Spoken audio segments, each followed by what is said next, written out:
тихом исследовательском комплексе неподалеку от Колорадо Спрингс жизнь текла размеренно. Здесь создавались новые системы военной связи, и сотрудники жили по строгим расписаниям: отчеты, проверки, тесты, снова отчеты. Все было предсказуемо, и в этом предсказуемом порядке незаметно двигалась женщина в серой форме, толкая перед собой тележку для уборки. Ее звали Сюзан. Она казалась почти прозрачной. Сюзан никогда не задерживала на себе взгляды, просто делала свою работу. Сотрудники воспринимали ее как часть интерьера. Иногда обращались к ней мимоходом, с оттенком равнодушия, будто она вовсе не человек, а инструмент, всегда готовый под рукой. Но она не обижалась, никогда не спорила, просто продолжала свой привычный маршрут по коридорам. В один из осенних дней сюда прибыл генерал армии США Ричард Кэмпбелл. Он должен был оценить ход разработки новой программы для автоматического перевода и дешифровки перехваченных сообщений. В его присутствии ученые старались держаться максимально собранно, но именно тогда техника подвела. Машина выдала набор бессмысленных слов, перепутав диалекты. В зале повисла неловкая пауза, и напряжение ощутимо усилилось.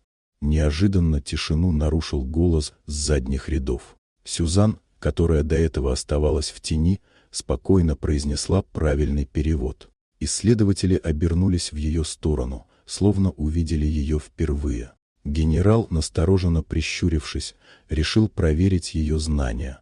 Задал вопрос на французском, затем на немецком, после на турецком. И каждый раз Сюзан отвечала без малейшего акцента.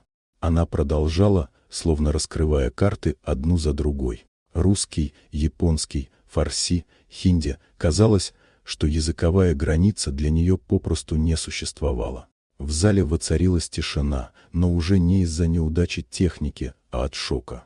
Только позже выяснилось. Эта женщина когда-то работала в разведке, занималась криптоанализом и владела множеством языков, но после личной трагедии ушла в тень. Уборщица в серой униформе была ее маской, ее способом спрятаться от прошлого.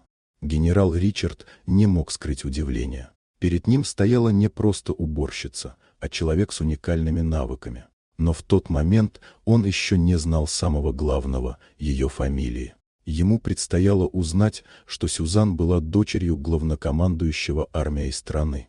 Вот такая удивительная история.